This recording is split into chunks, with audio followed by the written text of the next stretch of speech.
our heat the following week coming up. Now on News Channel 6 at 11, the 4th of July is a day that most pets get loose and get lost. How to keep your pet secure during fireworks coming up. Plus, the Aiken County School District's new superintendent starts tomorrow. What he says he wants to accomplish at Good News at 11 starts right now. Live from Television Park, this is WJBF News Channel 6 at 11. A good Sunday evening to you. I'm Kim Vickers. Thank you so much for joining us. Coverage you can count on begins in Screven County, where several people were injured after a mass shooting. It happened overnight last night during an unpermitted block party at the Lawton Place neighborhood in Sylvania. Multiple law enforcement agencies, including Georgia State Patrol, responded. According to the Screven County Sheriff's Office, they found 6 people who had been shot at least once and multiple vehicles hit with bullets. No word yet on the extent of those injuries or if there were any fatalities. No suspect has been announced.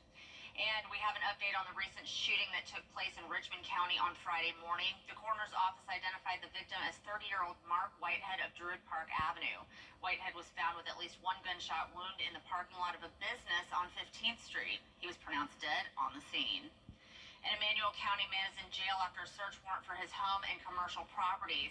According to the Emmanuel County Sheriff's Office, they responded to Rodney Wilson's home on Friday for a domestic dispute, which led to the search warrants being issued. Law enforcement seized a large number of illegal firearms and financial records. He's charged with possession of firearms with an altered serial number, possession of sawed-off shotguns, possession of stolen firearms, aggravated assault, and Georgia RICO violations. The Sheriff's Office says it will take several weeks to process the seizures, and more charges could be coming. It's been more than a year since the Columbia County Sheriff's Office opened its real-time crime center. Filled with state-of-the-art technology, it allows the Sheriff's Office to essentially catch criminals in the act. They track down people using tools like license plate readers, traffic cameras, research databases, and high-tech phone systems. The 911 call center and crime center are connected, making communication more efficient. And it's not just crime they track. The Sheriff's Office was able to respond to a public safety incident that happened last week almost instantly. The Crime Center and the 911 call center are hiring. We have a link to apply over at WJBF.com. And it's time now for a look at our weather on this day, on this Sunday, with meteorologist Jenna Petracci. Jenna? Yeah, Kim, so not only was it a very hot weekend, but it was also pretty stormy, at least for around half of the CSRA. We even had a few isolated storms yesterday, but nothing like the storms we had tonight. Some of these storms did produce wind gusts up to 48 miles per hour. That was recorded at Augusta Busch Field. Also a tree down near downtown Aiken. Other than that, not reporting any damage at this time, but boy, we do have some strong storms with a lot of frequent cloud-to-ground lightning here. So we have dropped the alert day. There's no longer a threat of severe weather, and these storms are moving out very quickly. And on top of that, we no longer have the heat index up to 109 like we did earlier. It's just a warm and muggy night, and tomorrow the heat will be more tolerable. Now, as we take a closer look here at Live Viper 6, you can see pretty much all of the Allendale County covered with this widespread rain. Some heavy downpours here and there right around Fairfax. We have the lightning strikes. And then as we go out towards the west, we also have some rain all around Screven County, Hiltonia down to Sylvania, and the majority of that lightning is now pushing out of the viewing area. We also have these polygons around the storms indicating those special weather statements for the 50-mile-per-hour wind gusts and this frequent lightning. Millen, you are finally done with the rain, but all of this is still in southern Jenkins County, moving off towards the south around 25 miles per hour. So rain totals very spotty over the last 24 hours. Some of us, such as in Evans, 0 inches of rain. Others up to 2, even 3 inches of rain anywhere where we're seeing the yellow. So the majority of the rain came down today in Aiken County, parts of southern Richmond, Burke, Jenkins, Screven, Allendale, Barnwell, and Bamberg. High today in Augusta was 97 degrees, and of course that heat index was around 10 degrees higher than that, low of 75. And right now on our Terry Lambert Hyundai Skyview cam, a damp and muggy night down in Waynesboro. Temperatures are in the mid-70s to low 80s. 80 in Thompson, 75 in Allendale, Millen at 79. Wrightsville, you're also at 79 and 80 degrees in Edgefield. Dew points nearly match the temperatures. It is very humid, mid-70s, and winds are light, except for in Screven County. 14-mile-per-hour winds in Sylvania. Pennsylvania coming in from the south. We have a cold front to our north, high pressure to our south. That's the reason why we have this heat dome. And once the cold front comes through, we will have clearing skies with very low chance of rain over the next couple of days, but still 40% chance tomorrow, high of 92, and then only 86 degrees on Tuesday. Coming up, I'll have a full look at that 10-day forecast, but back to you, Kim. All right, Jenna, thank you. The 4th of July is coming up, and that means lots of fireworks. But those celebrations are not all fun and games, especially for our veterans. We're focusing on PTSD on the next edition of the Means Report. We'll hear from experts from Augusta's VA healthcare system. They remind us to notify our neighbors if we're planning to shoot fireworks. They also have advice for veterans to make it through that night. If you're at home, you can maybe cool yourself down, take a cold shower. Sometimes that can help lower your temperature in your body gradually, can reduce some of the intensity that you may be feeling when you're feeling very overwhelmed, or maybe hold a little ice cube while you're getting overwhelmed. Maybe put on some white noise or some calming music. You know, distract yourself in a healthy way. Knowing when these fireworks happen, put yourself and make yourself active, you know, in a way to kind of keep your mind busy. Important information for our veterans and their loved ones. We'll also talk to Augusta traffic engineer John Usry. From stop signs to speed bumps to cameras at traffic lights, he'll tell us how the experts manage all the traffic in Augusta every day. Join us for the Means Report Monday afternoon at 12:30 right here on News Channel 6. And the 4th of July can also be stressful for your fur babies, with the loud booms of fireworks to getting treats they shouldn't eat at the cookouts.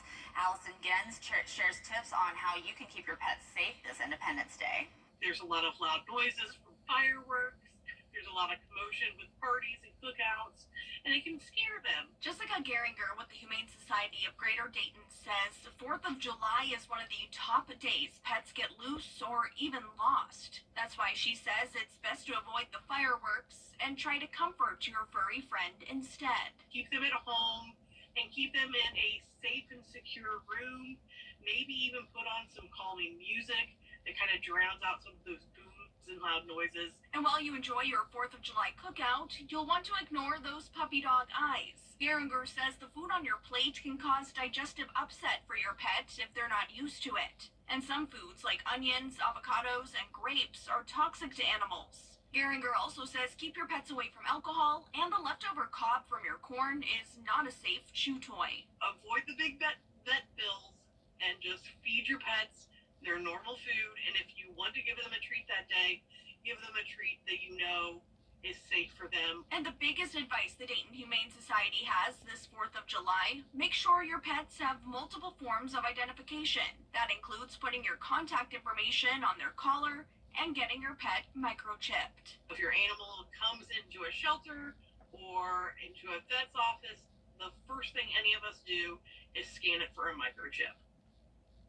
Tomorrow, Augusta University's new president starts his first day. Dr. Russell Keene recently served as Executive Vice President for Administration and Chief of Staff to the President at AU, where he held an executive leadership role since July of 2015. The Augusta native also has worked within the university system of Georgia for more than 22 years. And Aiken County Schools will also have a new leader tomorrow. Dr. Corey Murphy is taking over the school system following King Lawrence's retirement. He worked as Aiken County Schools Chief Officer of Operations and Student Services, managing school construction, campus upgrades, and boosting security. Dr. Murphy says he wants to work on closing academic achievement gaps. Dr. Murphy wants parents to stay connected, talk, and support their children's education journey. Now, you've heard the phrase laughter is the best medicine. Next time on Jenny, meet a therapist who says it's true. Tuesday on Jenny, Ponsier Daniels is a talk show host, comedian, licensed therapist. She's hosting a live show in July featuring mental health advocate Michelle Williams from Destiny's Child. In her practice, she finds that humor helps open the door to meaningful conversations. Humor really helps us to create an atmosphere in which conversations can be received more openly and in a supportive space. And so, additionally, research indicates that when you laugh, your body releases those endorphins that really make you feel good. And research also indicates that laughter reduces stress, depression, and anxiety. So I think that as both a comedian and a licensed therapist, humor is a powerful tool in addressing serious conversations such as mental health. Plus, childhood mental health and developmental disorders, how to know when it's time to speak to a professional. We'll hear from an expert at the Medical College of Georgia Tuesday at 12:30 on Jenny. And finally, some slightly cooler temperatures to look forward to over the next few days, but also the chance of severe weather sticks around for our Monday. I'll have all those details right after the break. You and me, we're the best of friends, and we'll stay together till the end. For years, Freddie the Forecaster has been a true friend to our community. We're the best of friends. Enter to win your very own Freddie bobblehead today at WJBF.com. Sponsored by Alpha Insurance. Here are a few important signs. The News Channel 6 mobile app is now even better. Download it today. Now, your most accurate forecast with WJBF Live Viper 6. Welcome back. Now, you may have heard me at the top of the show say this is a beneficial rainfall we're getting, and that's because we have widespread dry conditions across the CSRA and even some moderate drought conditions, level 2 out of 5 on our drought meter. So this is definitely an abnormally dry June we have had, with rainfall totals under 4 inches when typically we get close to the 5-inch mark. Notice on Live Viper 6, the majority of us are dry now, but we had some very hefty downpours come through earlier across the metro in Aiken County, and now all of this activity has shifted down towards the south. Allendale itself starting to dry out, but some heavy rain and frequent lightning still in southern Allendale County, and off towards Screven County, we still have the special weather statement box as well, indicating the 50-mile-per-hour wind gusts for the next 30 minutes. Out towards the east of that, or to the west of that, in Jenkins County, Millen also drying out, but heavy rain and frequent lightning, especially now outside of our viewing area. So the good news is that we are starting to see improving conditions, but I'm sure a lot of us aren't mad about the rain today. We definitely could use it, and it helped cool us down as well. Right now on our Terry Lambert Hyundai Skyview cam at the airport, it's a breezy night, and it's warm and muggy, sitting at 76, dew point of 75, and a light east wind at 3 miles per hour. Low 80s across the majority of us, the area, 80 in Crawfordville, 79 in Lincolnton, Aiken at 78, 75 now in Barnwell, and 74 in Sylvania. The dew points are very, very high, mid-70s, and we even had some upper 70s earlier, and that's why that heat index got well into the triple digits for our Sunday afternoon. We have high pressure to our south that is trapping all the heat across the Gulf Coast region, and we also have a cold front moving through, and behind that will come some cooler air eventually, but we'll get more into that in a moment. We have a lot to talk about when it comes to the tropics. We're watching Hurricane Beryl, and as of the 11 o'clock advisory, the winds are at 130 miles per hour. It is a strong Category 4 headed towards the Lesser Antilles.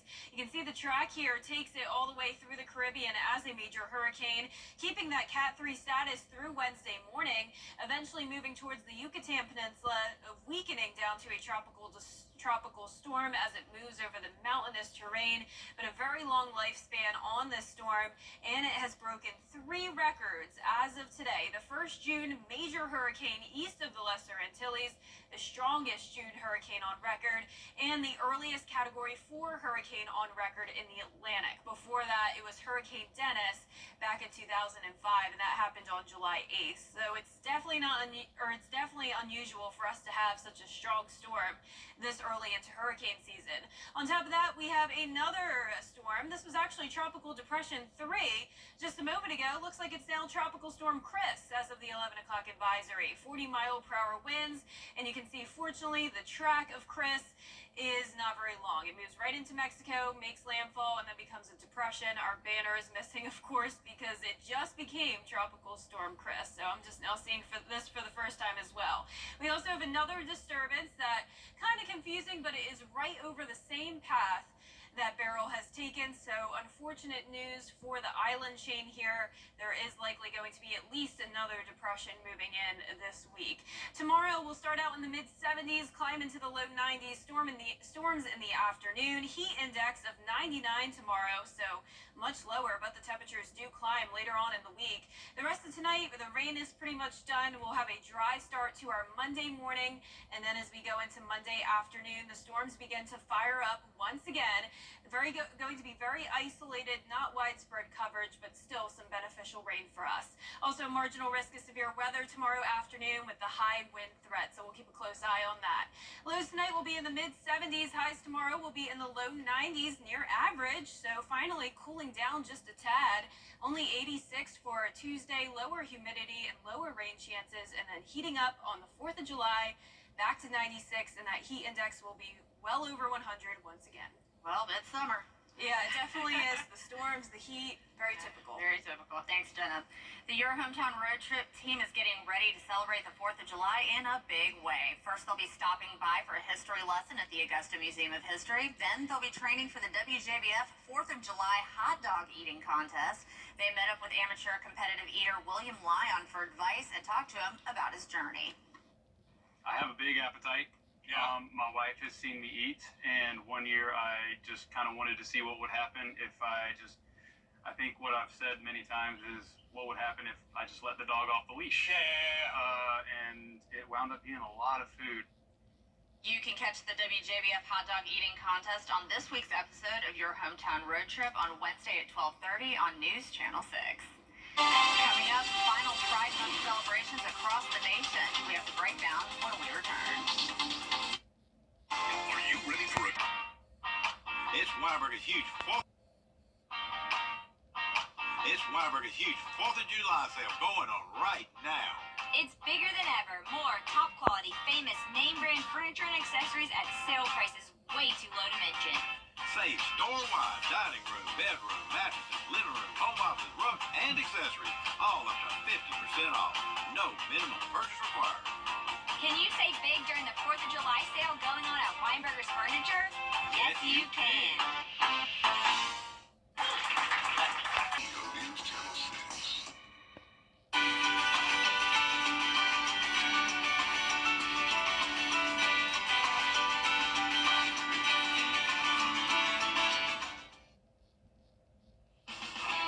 Now, WJBF sports coverage you can count on. World Series Braves pitcher Ian Anderson was sent to Augusta for a rehab assignment this week, which meant that on Sunday, fans got to watch the star open the game on the mound for the Green Jackets against the Charleston River Dogs. Anderson pitched 3 innings, holding the River Dogs to 1 hit and no score as he struck out 1 batter. Meanwhile, at the plate, the Jackets struck early, putting a run on the board in the first. Bats went quiet for a while, but then in the 6th, with nobody on, Cade Kern goes yard, sending it to the very corner of left field. Now, there was some confusion, and the umpires did have to confer because the ball landed on the platform and then bounced back on the field, but ultimately it was all okay. It was ruled a home run, and that would seal the game for Augusta. The Green Jackets earned the shutout victory 2-0, splitting the series with Charleston at 3 games apiece. Manager Winston Sawyer spoke post-game about what was working for the team and how much they enjoyed having Ian Anderson in the dugout. It's awesome. I mean, they get to see how a true pro is. He's truly a great human being. I mean, the guy's pitched and won a World Series. He's honestly just an unbelievable person. So the guys getting to see him, how he works every day is a great value to our team. Got good energy. We got good guys in the clubhouse. They're playing together. We're doing the things right. No errors, good pitching, called a shutout today. Like that leads to good baseball. Get timely knocks, 2-out RBIs, and continue to throw well. Our pitchers are throwing really well, so that's all we can ask for. Next up, the Green Jackets play 6 games against the Columbia Fireflies, 3 on the road, 3 at home. That starts on Monday. Meanwhile, in the MLB, the Braves look for a series sweep of the Pirates. Bottom of the 4th, 2-on for Austin Riley. He grounds to 3rd, which will bring in a run and get the Braves on the board first 1-0. But from there, Pittsburgh would plate 4 unanswered runs. In the bottom of the 9th, trailing 4-1, Orlando Arcia up with 2 runners on. He rips one into center field, but Michael Taylor makes an incredible grab for the out. Adam Duvall would tag up and score to tack on another run, but it wouldn't be enough. Pittsburgh gets the win 4-2, closing out the series. Atlanta now looks ahead to a 3-game series against the Giants. That starts on Tuesday. And finally, in the last round of the 2024 Rocket Mortgage Classic, Akshay Bhatia led the way as the round came to a close, but Cameron Davis was coming for him. Just 1 shot off the lead on the par 5 17th. His 3rd shot from just off the bunker sits very close to the hole. That sets him up with a nice birdie putt that would also make him a co-leader.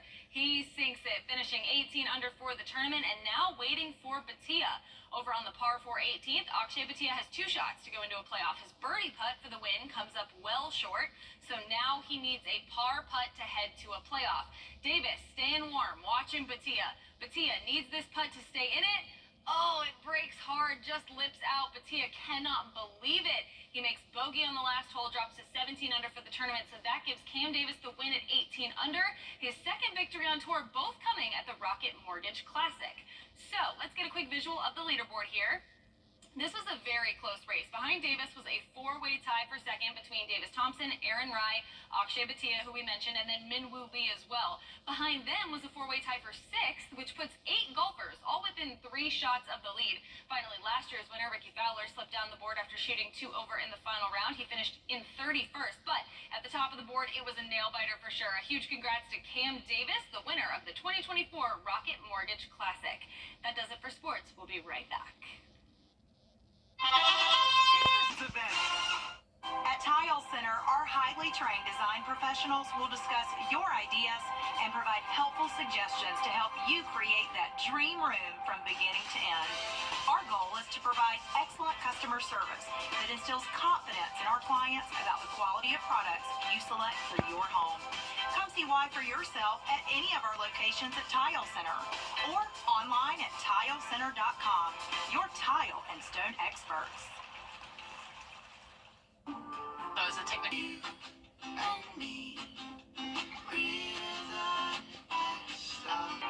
And you realize that you're not alone. Once you take that first step, there's so much support.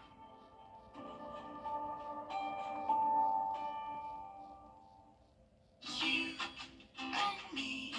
We're the best of friends, and we'll stay together till the end. For years, Freddie the Forecaster has been a true friend to our community. We're the best of friends. Enter to win your very own Freddie bobblehead today at WJBF.com.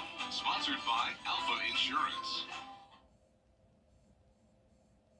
Well, last night, the Miss South Carolina Scholarship Organization crowned a new winner, and she's a local girl. 23-year-old Davis Wash from Edgefield competed as Miss Clemson, winning 3 preliminary competitions in talent, evening gown, and fitness.